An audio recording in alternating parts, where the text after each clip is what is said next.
আজ আমরা বাস্তব সংখ্যা চ্যাপ্টারে কোর্সে দেখি 1.3 10 থেকে শুরু করব। 10 কি বলছে?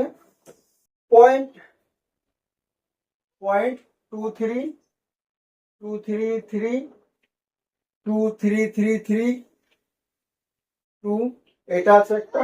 আর কি আছে? পয়েন্ট 212 112 1112 1112 এইভাবে চলছে। এই যে সংখ্যাগুলির মধ্যে দুটো মূলদ সংখ্যা লিখতে বলছে। এখানে দেখো এই যে সংখ্যা দুটো রয়েছে এরা কিন্তু মূলদ সংখ্যা না, কারণ দেখো 2 3, ঠিক আছে, 233 মানে রিপিট নেই, 2333 মানে এরা হচ্ছে অমূলদ সংখ্যা। তাই এদের মধ্যে আমাদের দুটো মূলদ সংখ্যা লিখতে বলেছে। তাহলে এটা ছোট আর এটা বড়। তাহলে মূলদ সংখ্যা লেখার নিয়ম হচ্ছে, যদি এরকম দশমিক সংখ্যার মূলদ সংখ্যা থাকে তার মানে বুঝতে হবে যে ওটা রিপিট করবে। যদি কোনো সময় রিপিট করে তাহলে ওটা মূলদ সংখ্যা। তাহলে দুটি মূলদ সংখ্যা হলো, দুটি এদের মধ্যে, ঠিক আছে, দুটি মূলদ মূলদ সংখ্যা হলো। কি হবে? এখানে দেখো 21, এখানে 23 আছে, তাহলে মাঝে একটাই পাচ্ছি আমরা। আমরা একটু বাড়ি নেবো, ওই তিনটে নিই, তার 212 আর এখানে 232। 212 আর 232 মাঝে অনেক সংখ্যা আছে, 213 214 215। আমরা যে কোনো দুটো লিখে দেবো, 212 থেকে বেশি আর 232 থেকে কম, অর্থাৎ 214 লিখতে পারি আমরা, 214 বা 213 লিখতে পারি, এভাবে লিখতে পারি 213 213 213 এইভাবে একই সংখ্যা রিপিট, মানে মূলত সংখ্যা রিপিট করবে, ঠিক আছে।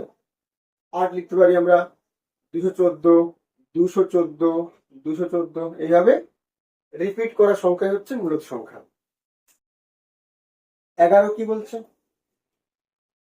পয়েন্ট 2101 বা এবং 0.2222, এটা মানে এটা এটা মানে আমরা লিখতে পারি 0.2 এরকম। এর মধ্যে দুটি মূলদ সংখ্যা লিখি, এটাও তাই, 21 22। তাহলে কোনো সংখ্যা পাচ্ছি না, তাহলে আমরা একটু বাড়িয়ে নেব, 210 222। এদের মধ্যে কিন্তু অনেক সংখ্যাই আছে, 211 আছে 212 আছে। তাহলে অতএব এদের মধ্যে দুটি মূলদ সংখ্যা হলো, 210-এর পরে কত আছে? 211 লিখতে পারি আমরা, 211 211 211 মানে এইভাবে চলতে থাকবে। আর এবং আরেকটা লিখতে পারি 212 212 212 এইভাবে চলতে থাকবে, ঠিক আছে।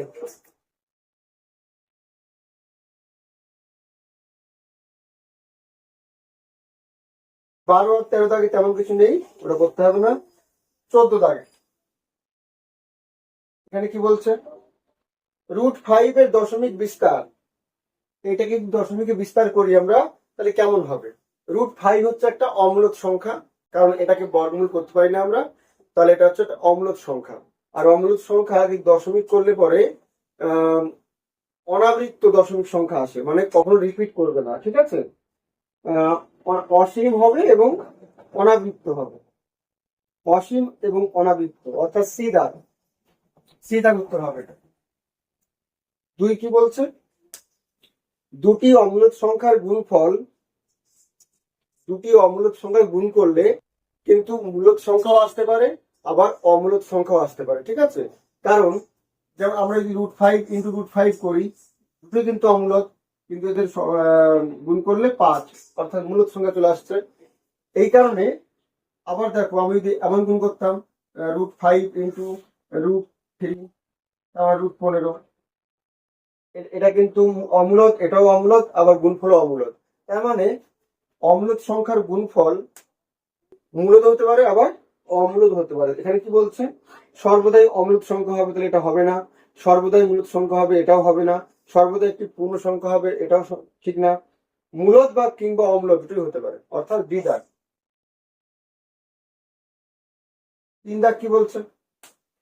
পাই এবং 22-এর 7।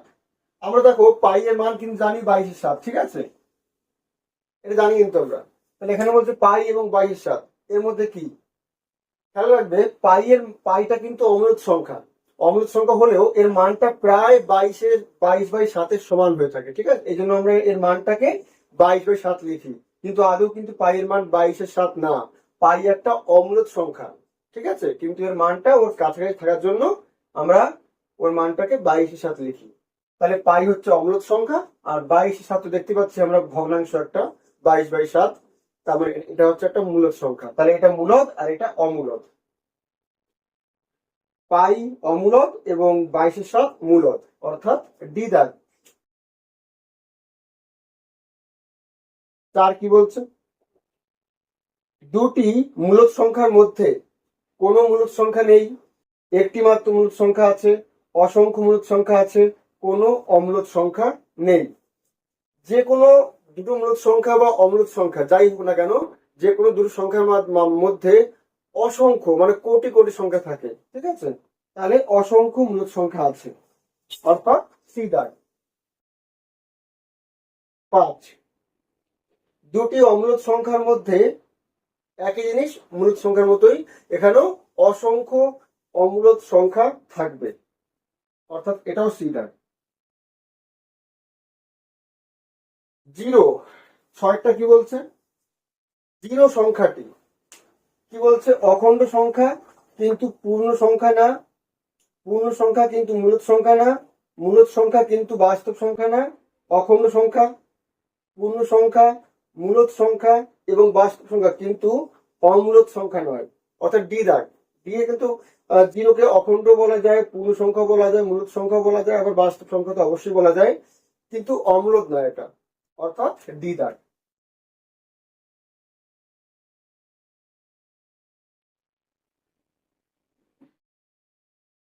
এরপর 15 দাগের 1 কি বলছে, একটি উদাহরণ লিখি যেখানে দুটি অম্লদ সংখ্যার যোগফল একটি মূলদ সংখ্যা হবে।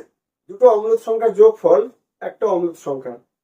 এটার মধ্যে অনেক উদাহরণ আছে, আমরা একটা √5 নেব আর একটা -√5 নেব। তাহলে এদের যোগ যোগ করলে কত আসছে, 0 আসবে নিশ্চয়ই।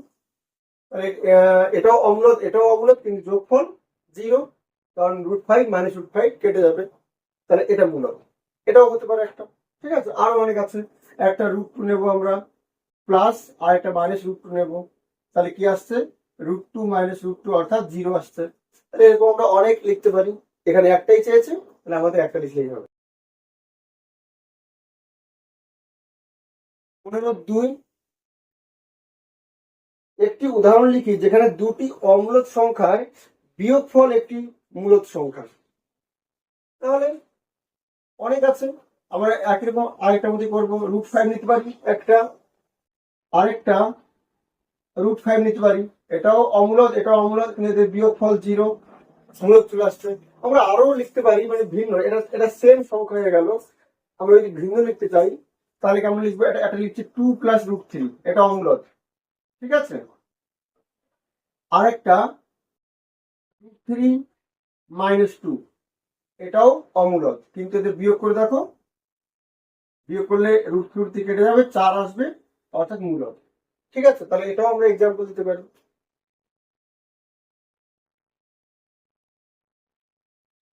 15(3), 1/7 এবং 2/7 এর মধ্যে একটি মূলদ সংখ্যা লিখি। 1/7 ও 2/7 এর মধ্যে একটা মূলদ সংখ্যা লিখতে বলছে। তাহলে 1 আর 2 এর মাঝে কেউ নেই, তাহলে আমরা ওপর নিচে কোনো সংখ্যা দিয়ে গুণ করে নেবো, ঠিক আছে। তাহলে আমি ওপর নিচে 2 দিয়ে গুণ করছি, আমরা 2 দিয়ে না যে কোনো সংখ্যা দিয়ে গুণ করতে পারি। তাহলে 2 দিয়ে গুণ করলে উপরে আসবে 2/14 হবে, আর এটা 4/14 হবে। তাহলে দেখো 2 আর 4 এর মধ্যে একটা সংখ্যা পেয়ে গেছি আমরা, 3, তাহলে 3/14 মাঝে মাঝে। তাহলে অতএব একটি মূলদ সংখ্যা হলো 3/14, ঠিক আছে। এটা আমরা 2 দিয়ে গুণ করেছি, আমরা 3 বা 4 বা 5 যা ইচ্ছা দিয়ে গুণ করতে পারি, ঠিক আছে, কোনো প্রবলেম নেই। 15(4) কি বলছে, 1/7, আবার একই একই অঙ্ক দিয়েছে আবার, এবার এদের মধ্যে একটা অমূলদ সংখ্যা লিখতে বলছে। অমূলদ বলতে মানে দশমিকের প্রকাশ রিপিট করবে না, তাই তো? তাহলে আমরা এটাকে দশমিক করে নিই আগে। যদি ভাগ করি তাহলে দশমিক 10, 7 পক্ষে 7, 3 থাকে, 4 7 28, 2 থাকে, 7 2 14, 6 থাকে, 7 8 56, 4 থাকে, 5 7 35, এইভাবে চলতে থাকবে, শেষ হবে না। ঠিক আছে, আর এটা পয়েন্ট 20, 7 2 14, 6 থাকে, 7 8 56, 4 থাকে, 5 7 35, 5 থাকে, 7 7 49, এইভাবে চলতে থাকবে। ঠিক আছে, এবার এদের মাঝে একটা অমূলক সংখ্যা, অতএব একটি এদের মধ্যে একটি অমূলদ সংখ্যা হলো, কত হবে? পয়েন্ট 14 আছে, 0.28 আছে, তাহলে এদের মধ্যে হচ্ছে দেখো 14 আর 28 মধ্যে অনেক আছে, 15 আছে, 16 আছে, তাহলে আমি 15 লিখছি, 15। এইবার যেহেতু অমূলদ তাহলে রিপিট হবে না, ঠিক আছে? তাহলে 15 0, আমরা এখানে যা ইচ্ছে লিখতে পারি, ঠিক আছে? 15 0 0, 15 0 0 0, এইভাবে আমরা যদি বাড়াতে থাকি তাহলে কিন্তু রিপিট হচ্ছে না, দেখো। তাহলে এটি হচ্ছে আমাদের অমূলদ সংখ্যা। এরকম অনেক আছে, আমরা 15 1, 15 1 1, 15 1 1 1, এইভাবে, বা 16 1, যাই লিখতে পারি, কারণ 14 আর 28 মধ্যে অনেক সংখ্যা আছে, ঠিক আছে?